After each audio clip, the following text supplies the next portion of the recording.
one. And okay,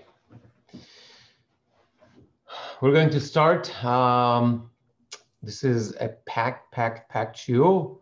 So, we'll try to do it in a normal time, but it's a lot of stuff going on over there. So let's see. Let me share my screen. And we're going to start.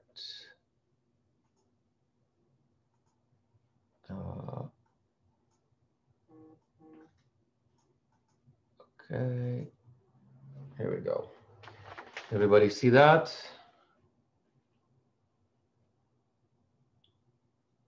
Okay. So, today's class is sponsored by Hannah Gur and the Gur family in honor of the upcoming birthday of her parents, Arav Yitzchak Aryeh Leib and Tzipora Feige Shamir. Actually, we got their wedding picture here. Yeah, definitely belongs in a different era. Looks from as if taken from a movie or something. Okay, their yahrzeit is going to be this coming week. Okay, so last week we spoke about the anointing of David, right? However, as you already know, it's going to take time until David is going to be the king. In the moment that Shaul recognizes, understands that David is the one that's going to replace him, he's going to chase him, he's going to kill him, he's going to try to kill him, and for years, because he doesn't accept this idea that Kadosh Baruch Hu decided to give the monarchy, to give the ruling to somebody else. In any event, at that particular point, Shaul doesn't know yet. He still doesn't know that David is the one that's going to replace him.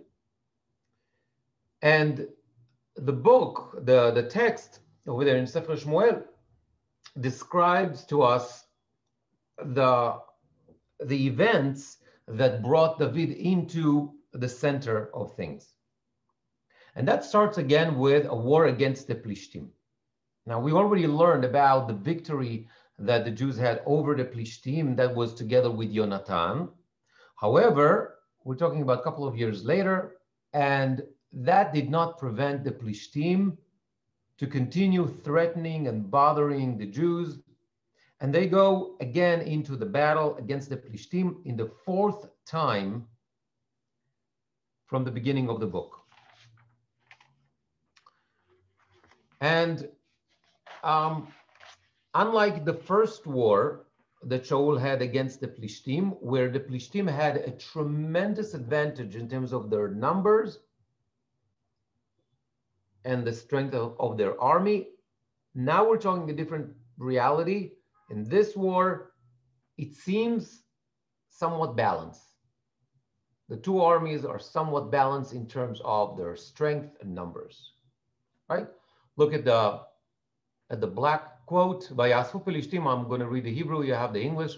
"Et machanem lamilchama vayasfu socho asher liYehuda vayachnu ben socho ben azeka be'efes damim ושאול ואיש ישראל נאספו ויחנו בעמק האלה ויערכו מלחמה לקראת פלישתים. ופלישתים עומדים על ההר מזה וישראל עומדים על ההר מזה והגיא ביניהם." It seems that so now it will be mute. That Plishtim and the Jewish people are both in their position, both waiting for things to start. Okay? And it seems that it's pretty much balanced.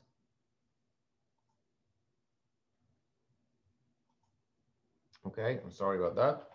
Here we go. And it's interesting that that word, be'efes damim, here's look what the Radak in the red one says, be'efes damim, vehu shem makom. The classic interpretation is that is the name of the place.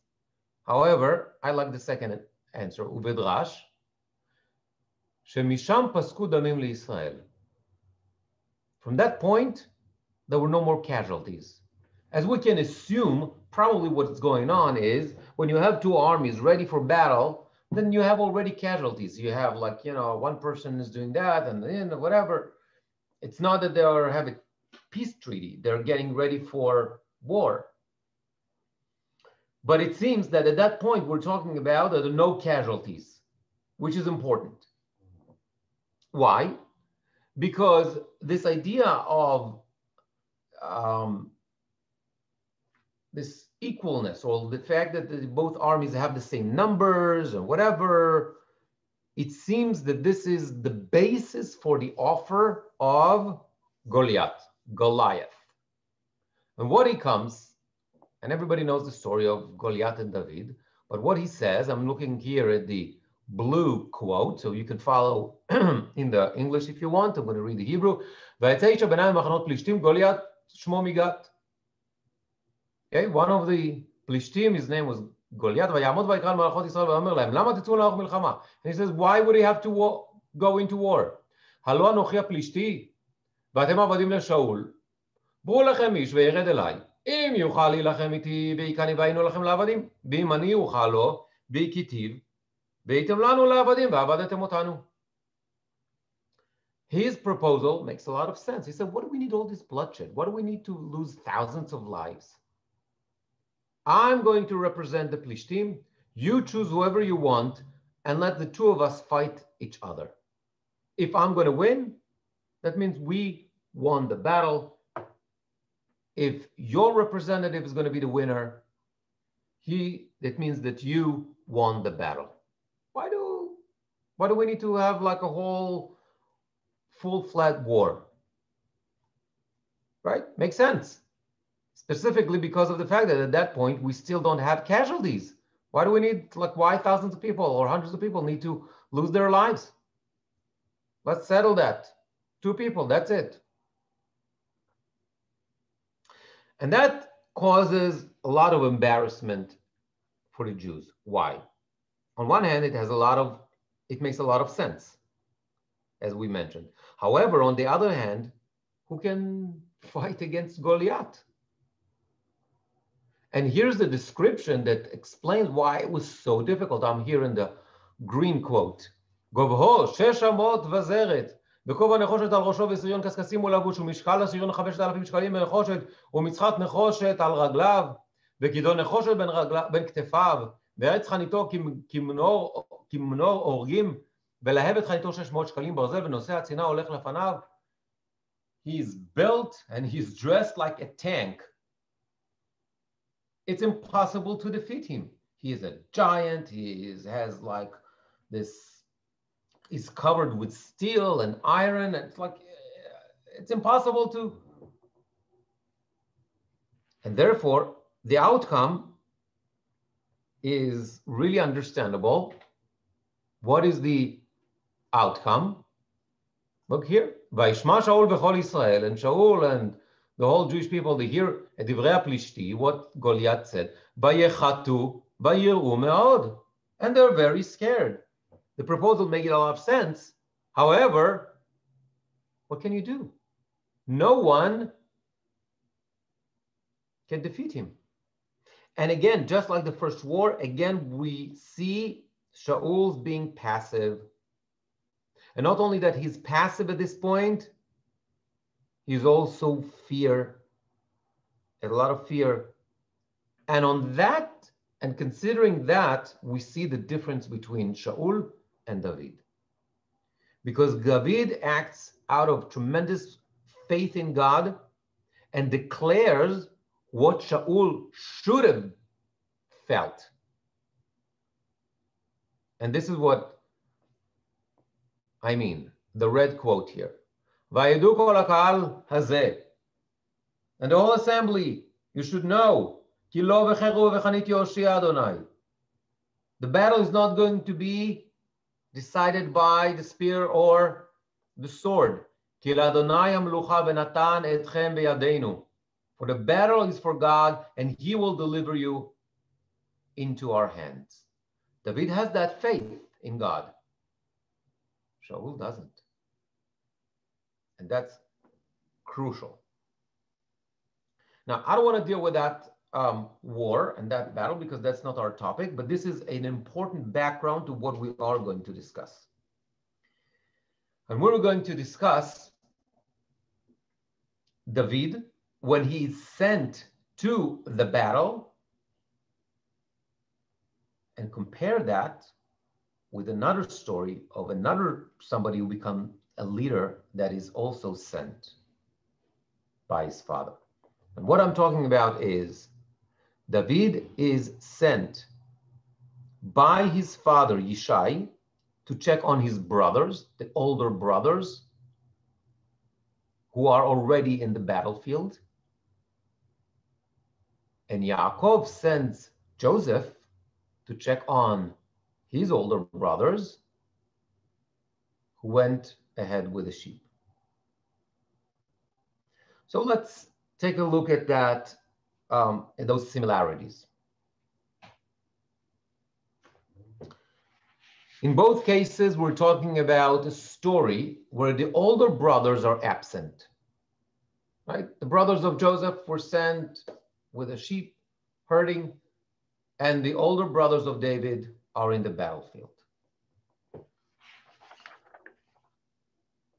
In both stories, the brothers are in a dangerous place. Well, in the story of David, it's understandable. They're in the battlefield. Battlefield is a dangerous place.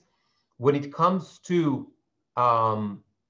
Yosef and the brothers, I'm going to rely on the Rashbam. And the Rashbam says, Bimkom sakana shehargu anshe hamakom. Meaning the place, i.e., where Dotan, actually after Dotan, the brothers went from Dotan to a different place with the sheep. According to the Rashbam, this is a dangerous place. So this is another point where the two stories are similar. Sorry, the third one. The father sent the younger brother on a mission to check on the brothers in both cases. In both cases, the mission is, okay, something happened here, weird.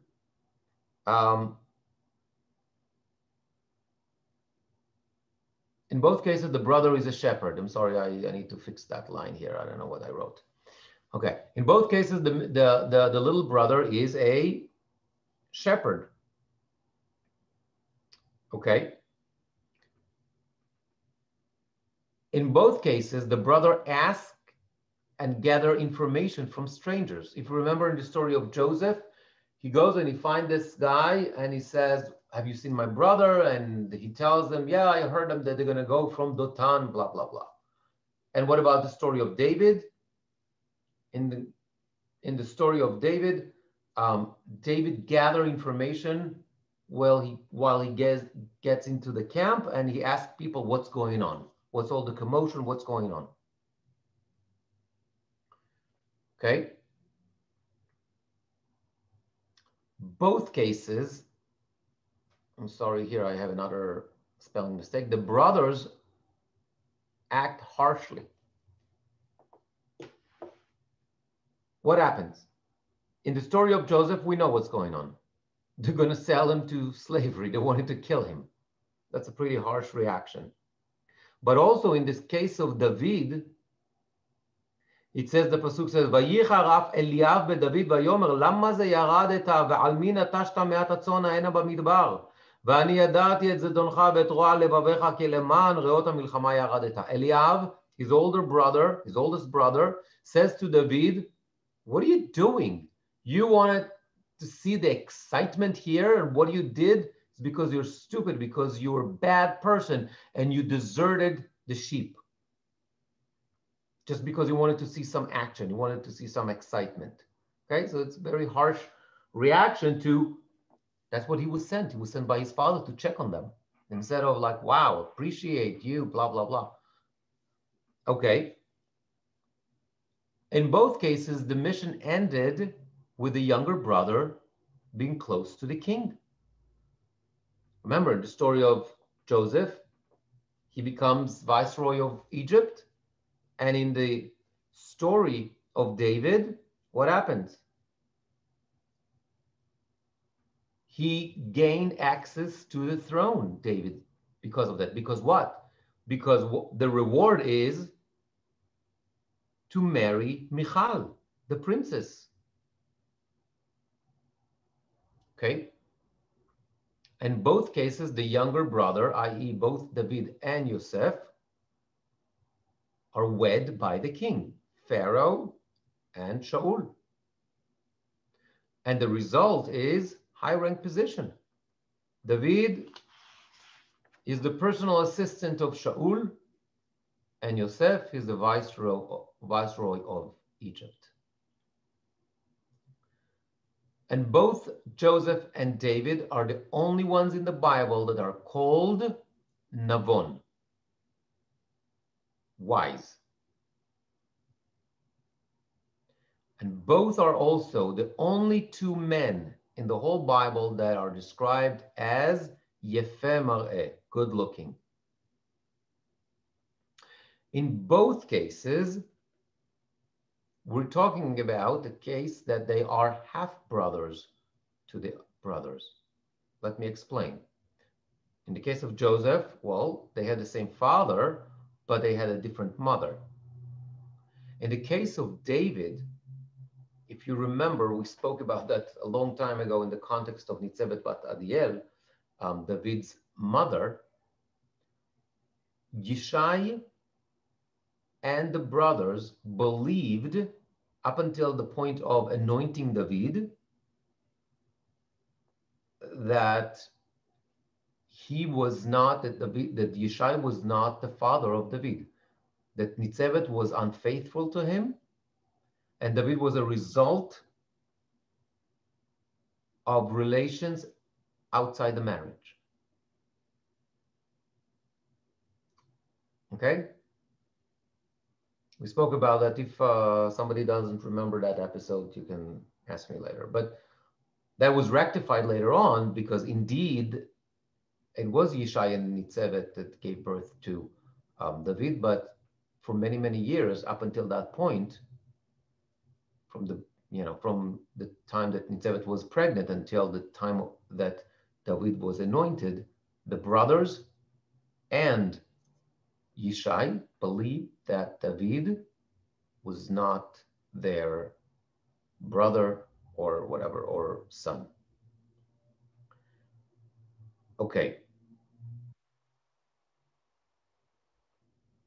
Both David and Joseph had a lot of ambition, and they were thinking big.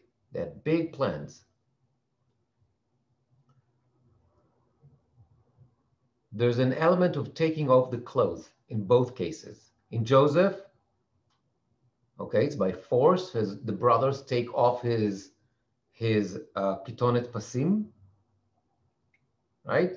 And in the case of David, what happens when he volunteers to fight Goliath, he's being given an armor and whatever, and all those, and a breastplate and all this,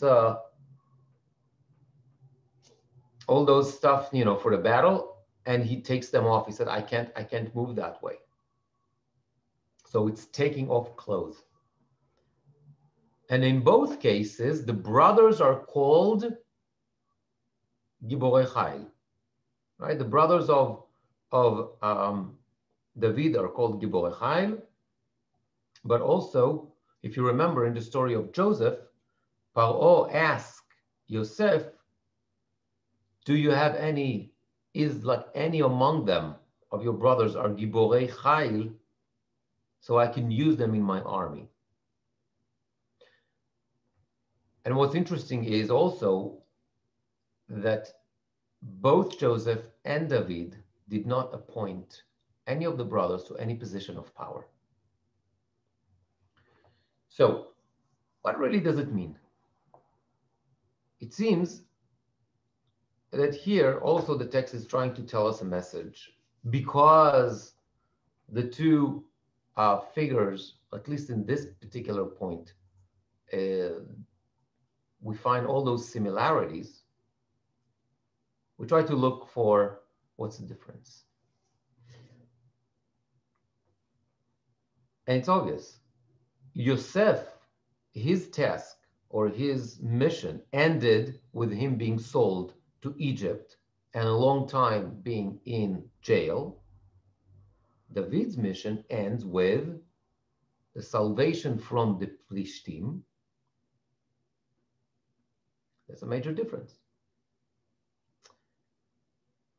And it seems that this difference, one where we have a positive versus a negative outcome, is something that is central and something that has to do with the relationship between the brothers. Okay.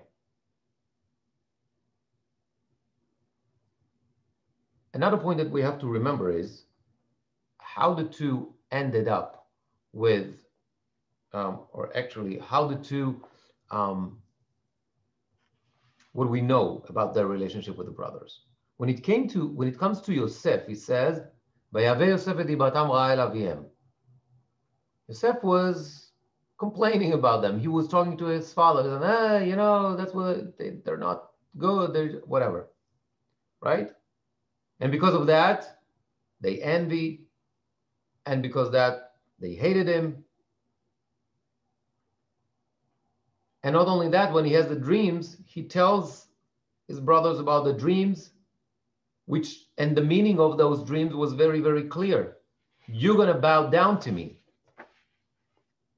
and I'm going to rule over you. And by doing that, of course, he makes everything much worse. And for that behavior, it seems that Yosef was punished for years in captivity in Egypt. What about David?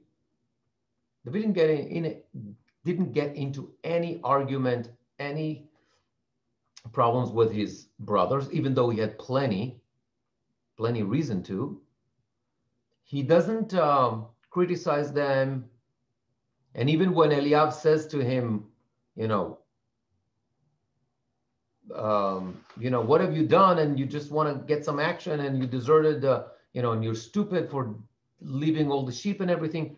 He doesn't say, he doesn't get into to fight with him. And very modesty, he says, "Vayomer David, me asiti ata halo davarhu."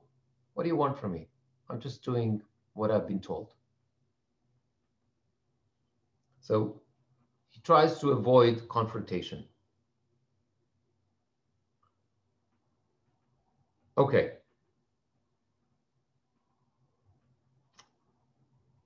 And it seems that modesty and the relationship between people, ben adam lechavero, is a major thing here. It's very difficult not to look very carefully in the relationship of Joseph and his brothers in the beginning, and then the fact that throughout chapter 37 in Bereshit, Yosef does not talk about God at all. Right? We spoke about that many times in the past. The first time that Yosef says God, meaning it's later on. It's when Yosef is already ready to do tshuva. But throughout that time, he's not there. He's not on the right path.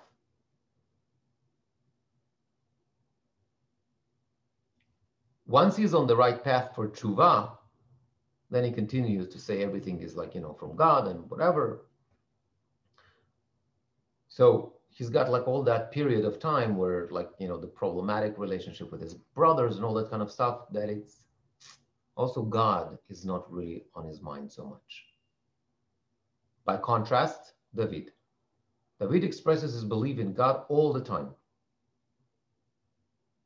The first sentence, we saw it before, that David says, מה יעשה לאיש אשר יכה את הפלישתי?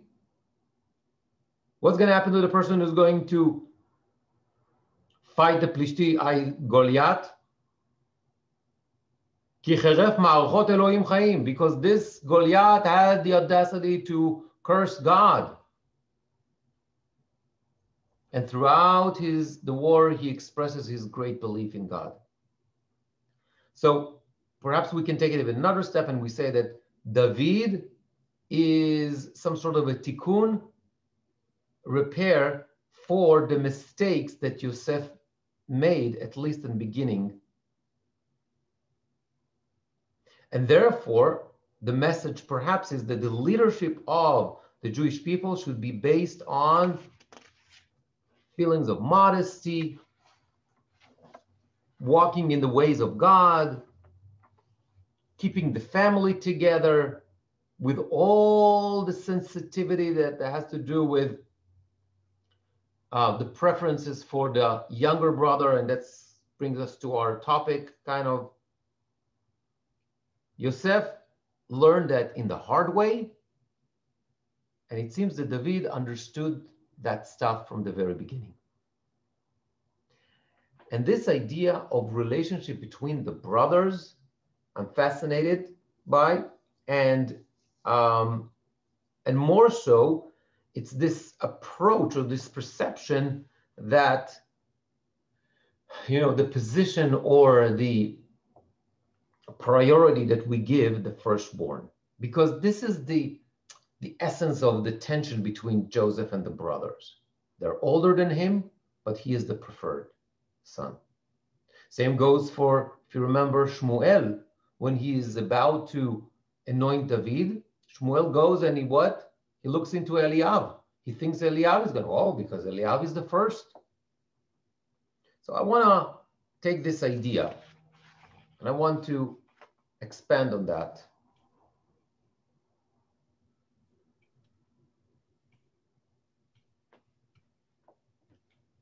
And here's my next slide. So this idea actually has a name, is the right by law or custom of the firstborn legitimate child to inherit the parent's entire or main estate in preference to shared inheritance among all or some children, any illegitimate child, or any collateral relative. And also, and this is something just look at monarchy, even today in England, right? Okay, it's the first child has the right. And by the way, in the Torah, we see something similar. Here, we find the following. Look at the quote here. כי תהיינה לאיש הנשים האחת אהובה ואחת שנואה וילדו לו בנים האהבה והשנואה והיה בן הבכור לשניאה, the firstborn. והיה ביום יחידו את בניו אשר יצווה לו, לא יוכל לבקר את בן האהובה על פני השנואה, הבכור. The father cannot favor his younger son over the firstborn. כי את הבכור בן השנואה יכיר לתת לו פי שניים בכל אשר ימצא לו. The firstborn is going to get twice. כי הוא ראשית עונו לו משפט הבכורה. He is the first fruit. He's got the birthright.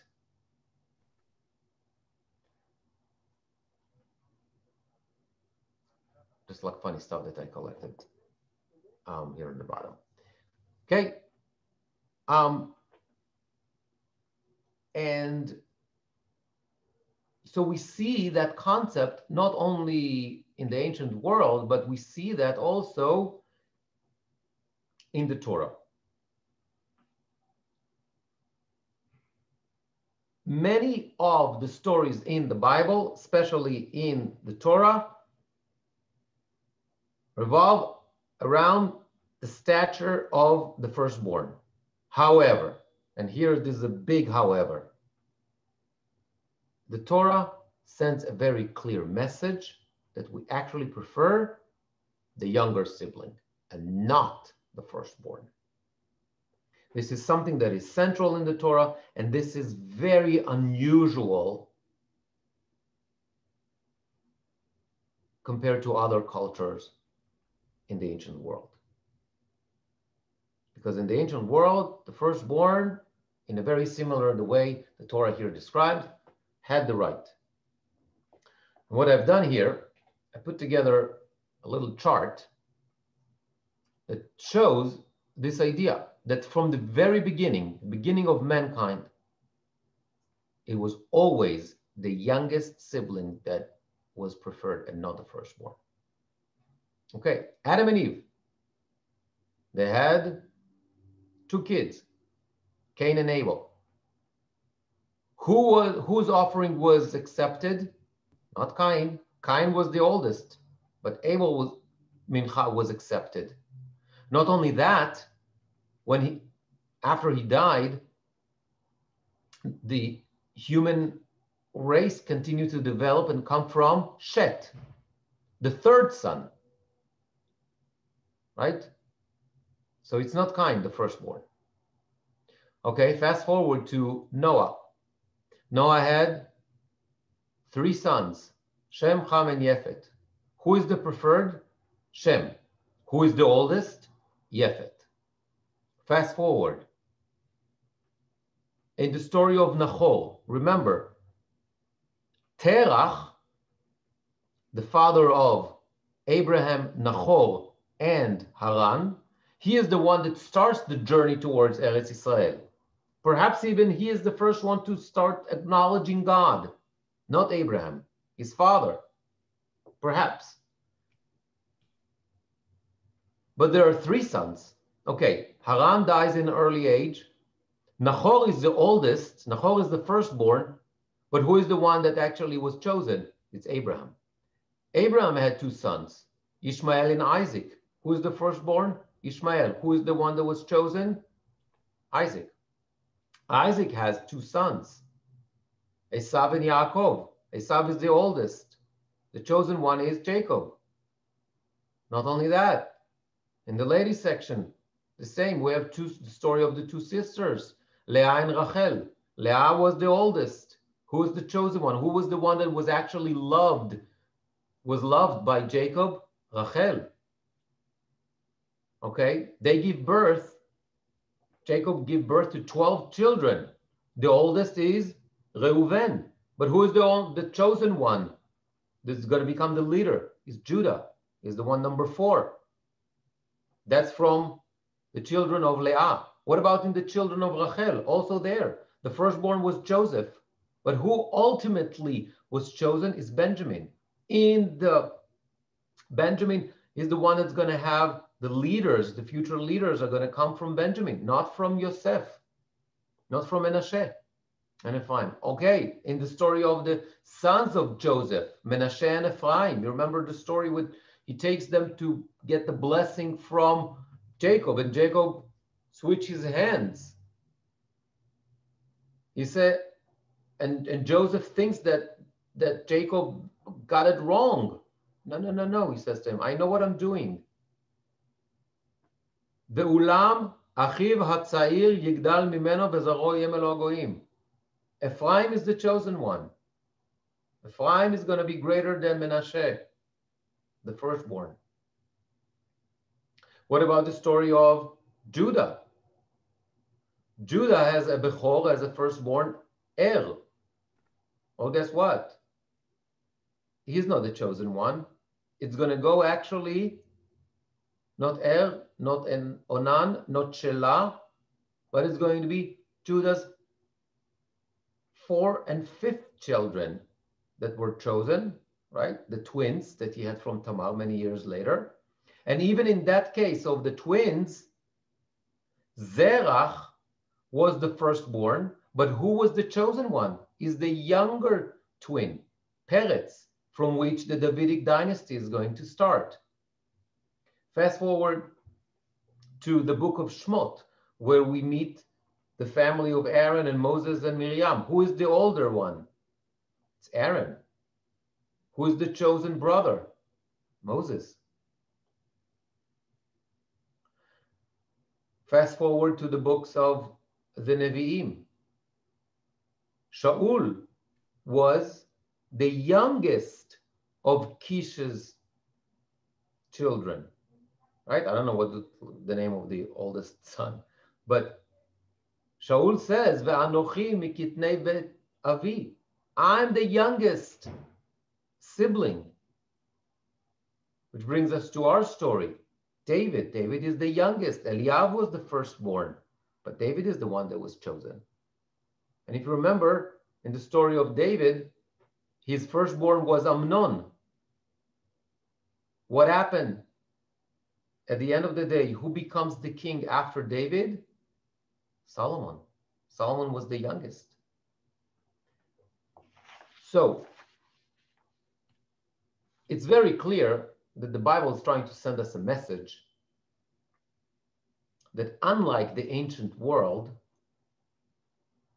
we actually have a tendency, the Bible has a tendency to prefer the youngest or the younger sibling. And that motif fascinated a lot of parshanim, a lot of commentators that try to understand why.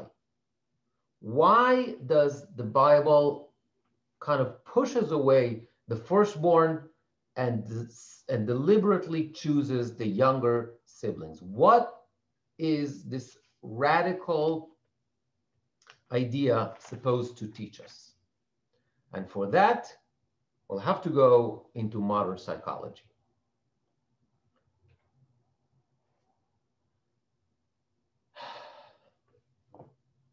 So many psychologists were try to understand how the order of the children affect their position in the family impacted their personality. Is there something that is considered to be characteristic for a firstborn? What's so special about the youngest child? Is there something special about the sandwich kid? So in the world of psychology, there's a machloket, there's a debate, very old one, whether the position of the child is going to, impact or tell us something about their future role, their personality, etc. Or perhaps this is something that is completely,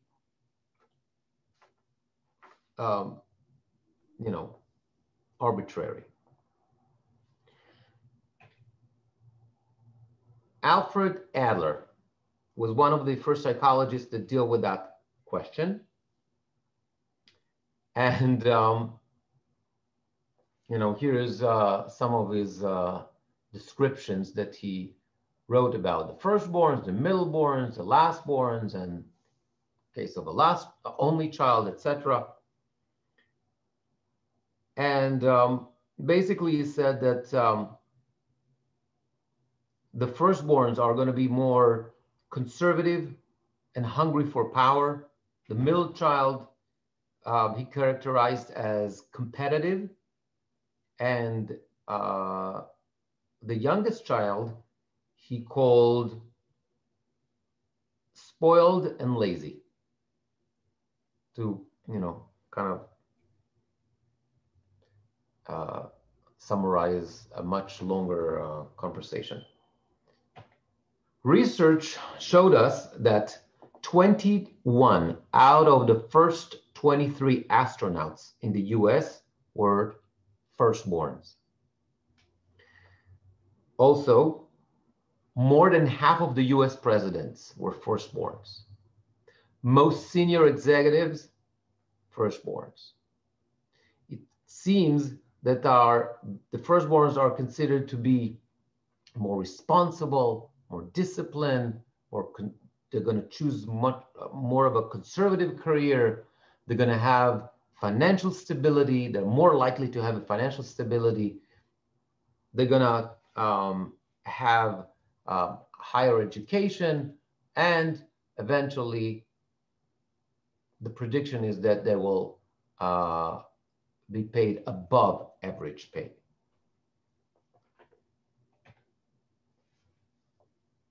Robert Zayonek suggested that this success of the firstborn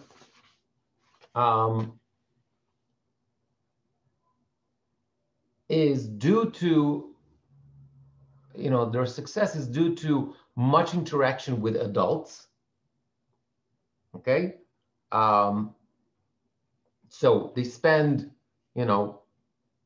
some time only with the parents, without other kids. They didn't have to fight for attention, with the other siblings. And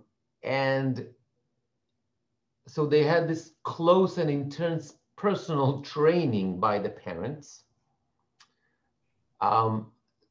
Later on, they have the role of a big sister or a big brother, which develops within them responsibility and leadership, whether they like it or not. And according to, based on his findings, we can understand certain things that we discovered later on. For example, it was, psychologists believe that the firstborns are less mischievous, for example, or that the younger siblings are nicer. Why? Because the younger siblings, perhaps, in the beginning, he or she is weaker physically. So in order to create apathy, and friendship, he needs to take like a different route. So he's got to be nicer. All sorts of fascinating research about that stuff. And the older brothers are more target-oriented, they're more extroverted, and tend to be less stable emotionally. Okay, we can talk about all that stuff forever, but it's not really my field. I want to take all that information and do a little bit of a case study about the story of Esav and Yaakov. So we know Esav and Yaakov are twins. Nonetheless, Esav is the oldest and Yaakov is the younger twin. And here's the story. I'm just going to kind of summarize it. You can read in the black quote. Esav was a hunter. Yaakov was learning. Sit at home and learn. Right? Yitzchak favored Esav because he brought food home. He was a hunter. Rivka ohevet et Yaakov, but Rivka's favorite son was Jacob. And Jacob made that soup. Esav he came from the field and he is tired. We know that famous story. Esav asked Yaakov from that soup. And Yaakov says, you know what? You want from that soup? Sell me the right of the firstborn. So, what do I need that? And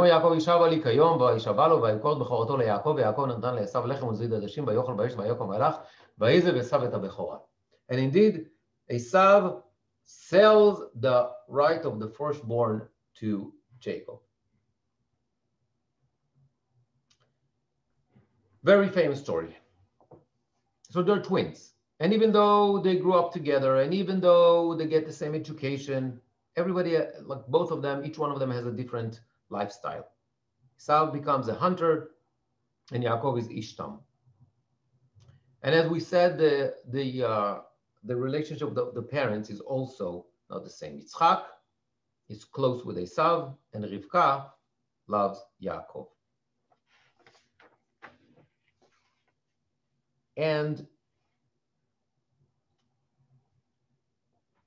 if you remember, we said that both in the ancient world and in the Torah and both of psychology, we see this idea, the role of the firstborn, right?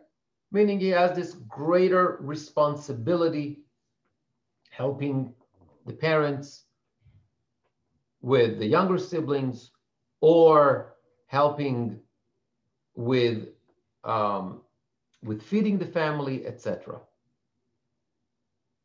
That means that the firstborn has a role of responsibility. What I'm going to suggest is that perhaps the Bechorah, the right of the firstborn that we're talking in the case of Esav and Yaakov, is not a value, but rather it's a role. It's a responsibility. Let's explain.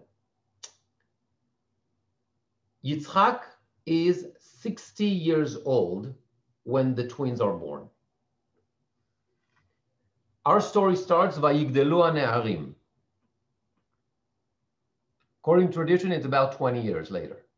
That means at that point, Isaac is 80.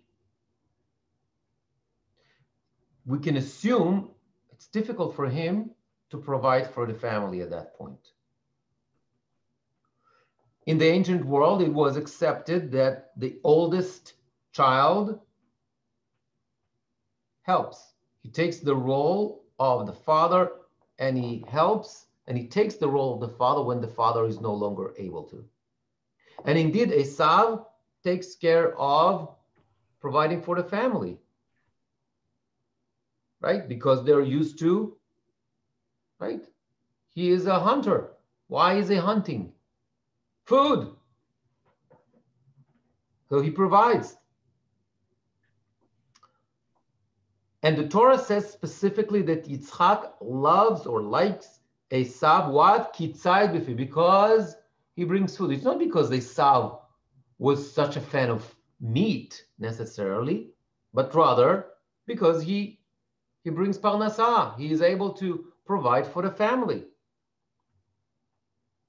But what happens? With time, it becomes difficult.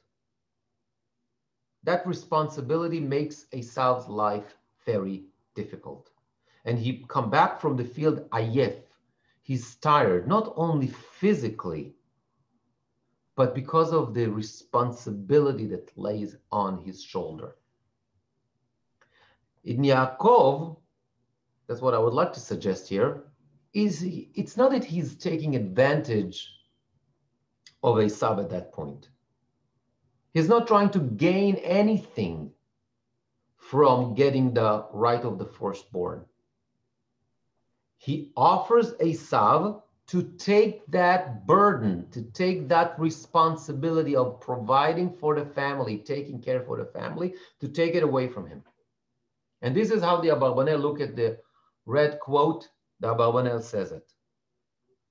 לכן, בחר לך אם תרצה להיות בכור, עשה הנהגת הבית וצורך במקום אבינו, ויהיה כל העול מוטל עליך. Abarbanel says what? That Yaakov said to Esav, you need to make a choice. If you want to act like a Bechor, a firstborn, and you're going to be responsible for this household instead of dad, and you're going to take all the responsibility. ואם לא תרצה לקחתו, but however, if you don't want to take that responsibility, הנח לי את הבכורה, ואני אעשה את הכל. Leave that responsibility to me. I'm going to be, so to say, the firstborn. I'm going to take that responsibility. Bechorah, the firstborn, doesn't mean that I'm going to be the firstborn. You can't change it. That happened 20 years ago when we were born. You came out first. You will always going to be the firstborn. But what does it mean? The position, the responsibility, the role. If you don't want to do that, I'll do that. And I'm going to give you, I'm going to treat you like the oldest treats the youngest. Because I'm going to assume that responsibility instead of you. וזה עניין מכרח היום את בכורתך לי. רצה לומר, כמו שהיום הזה הכל מוטל עליי, כן יהיה תמיד. He said, basically, he said, just like I'm taking care of you today by giving him the soup and food, I'm going to be responsible for that. ואני אסבול עמל הבכור בהנהגת הבית, ואתה לא תחוש מזה, והייתי נקי מכל עמל. Basically, Yaakov says to Esav, You don't want to do it? Fine, I'll do it. You don't want to take care of this family, take care of mom and dad and me? That's fine, I'll do it. Even though I'm the youngest and traditionally it's the oldest that takes care of that, I'll do it for you. It's too much, I see it's difficult for you. I'll do it, don't worry. I'm happy to do it. This what it means to sell the Bechorah. So the Bechorah, the firstborn, as Zayonek taught us, it's not based on the position of the child, meaning he was born first, but rather it's the responsibility that is associated or tied to that role, to that position. Yaakov takes upon himself that responsibility and he says, I'm going to provide for the family from that point. Now, unlike Esav, who was a hunter, Yaakov is what? Yoshev Ohalim. So the meal that he is going to, the food that he is going to provide for the family is going to be different. It's not going to be meat, but rather it's going to be stuff that you can grow in your vegetable garden. Lechem unezid adashim, wheat, bread, and lentils. And the change of the menu that happens in that family might explain what Yitzchak says to Esav later. Fast forward, Yitzchak says to Esav the following, I'm in the blue one, the blue quote. Vayomer, hinena zakanti lo yadati yom moti. I'm old, I don't know when I'm going to die. Vata sana chelecha teliecha vekashtecha. Take your gear, v'tzeh sadeh v'tzuda li tzayid, and go and hunt something for me. Ve'aseh li matamim kasher ahavti, and prepare a dish for me just like I liked, like in the old days. And I will give you the blessing before I die. What does it mean? Yitzchak says to Esav to do for him matamim, the dishes kasher ahavti, like the old days, meaning before we switched to become vegetarians. In the old days, when you used to go to the field and bring meat. Before what? Before the responsibility shifted, moved from Esav to Yaakov. Meaning that the Bechorah, the role that Yaakov took from Esav, is not a privilege, it's not a right, but rather a responsibility. It's not a status, but rather a role. It's not taking advantage of the hungry brother, but rather it's taking care of providing for the family. We can add to that, and basically it says that the Torah rejects the idea, the psychological principle that Adler described. It's not the order of the children that matters, but rather one's will, values, and choices. From a chronological, genealogical sense, Esav is the firstborn. He will always remain the firstborn. And Yaakov is the youngest. However, in terms of the essence, that's what the Torah is trying to teach us. The Bechorah, the firstborn, can transfer from one sibling to the other. To that sibling that chooses to be the Bechor. Because Bechorah means a role, responsibility. So, in Judaism, choice replaces right.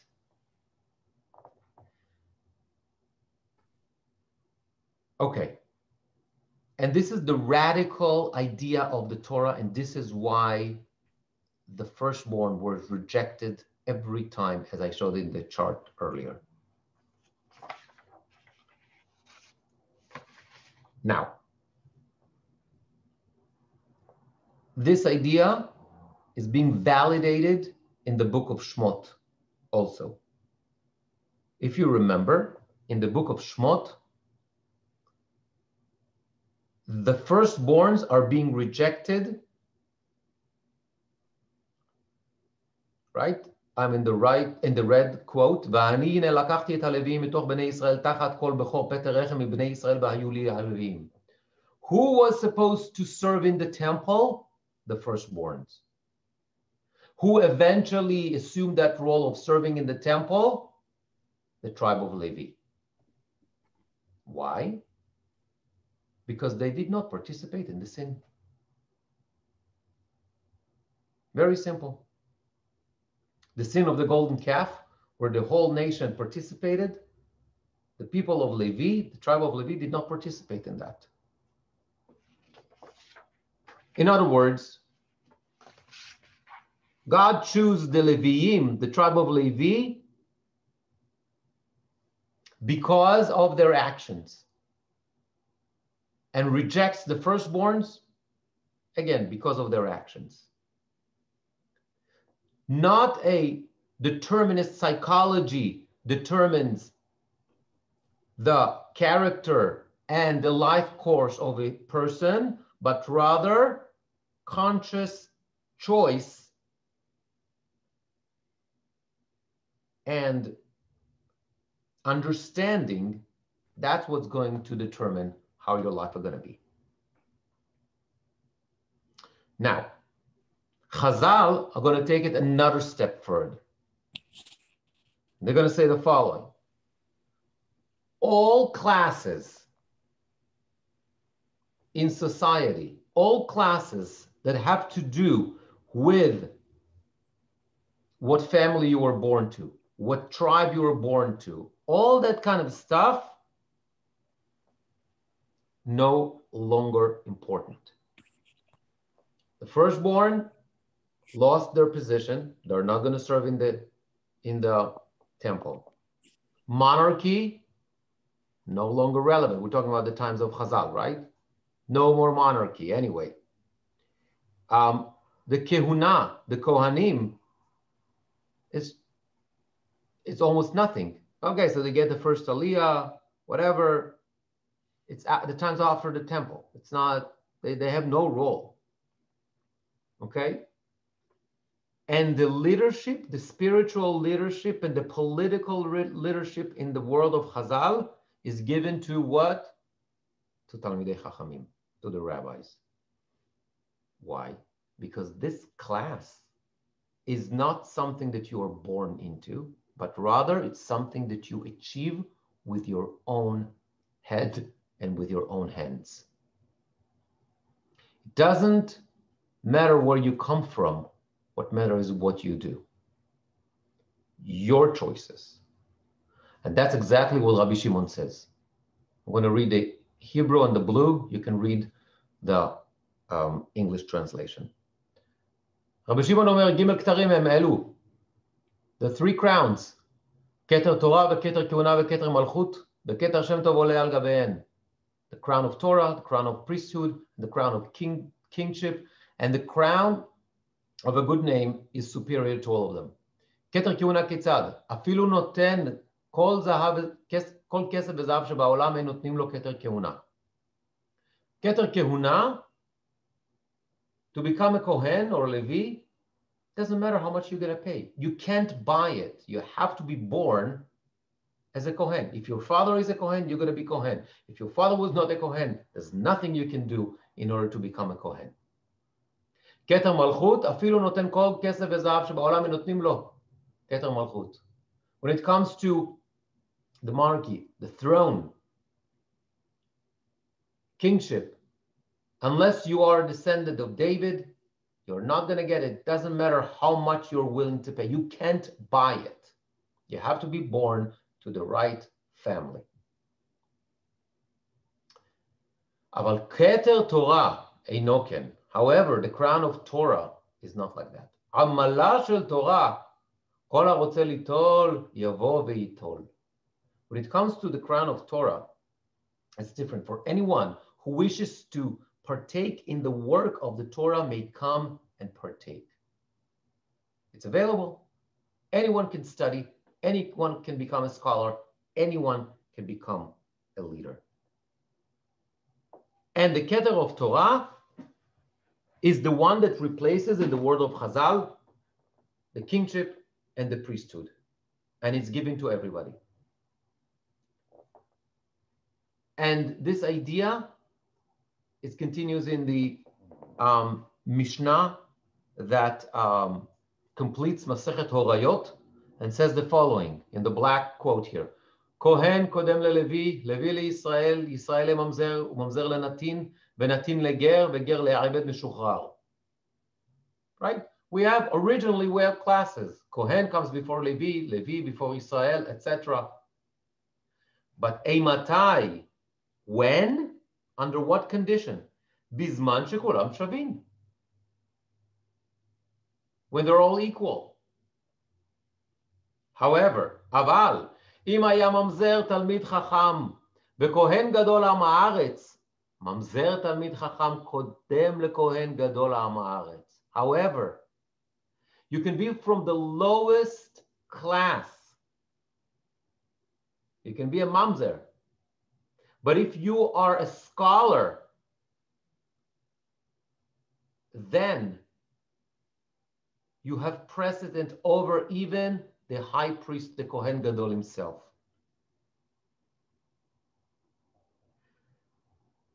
Torah is the true criteria by which we decide who has precedent. That's it.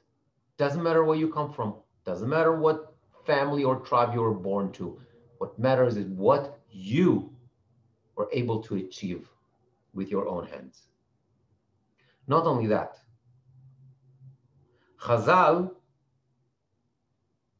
going to take it another step. And this is a shocking statement. Could talk about that, like, in terms of psychology and why this is like whatever, but the statement is like this.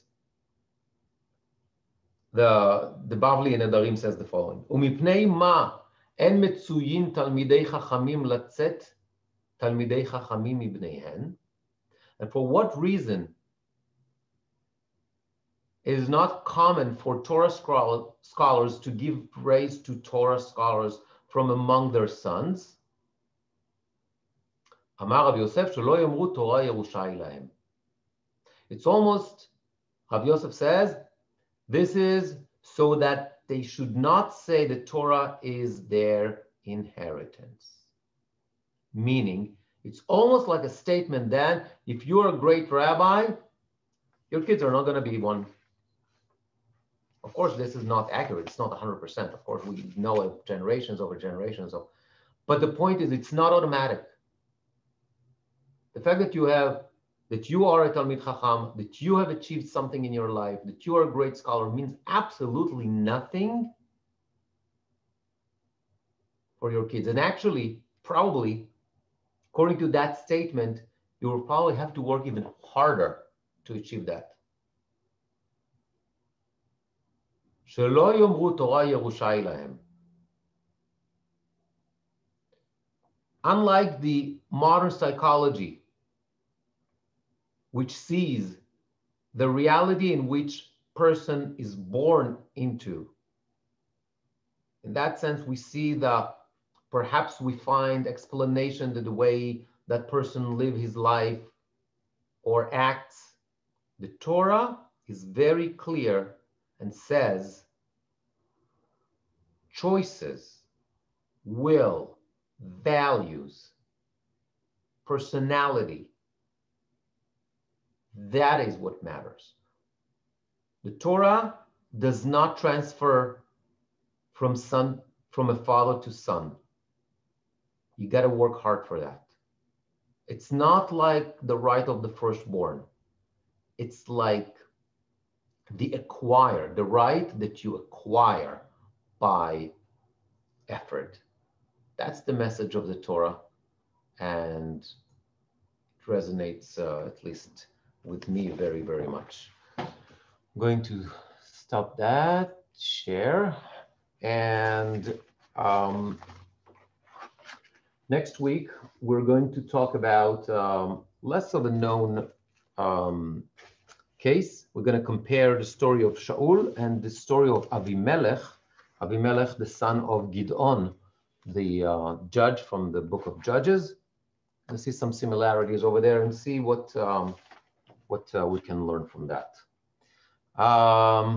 That's it for today. Any questions? Who was that?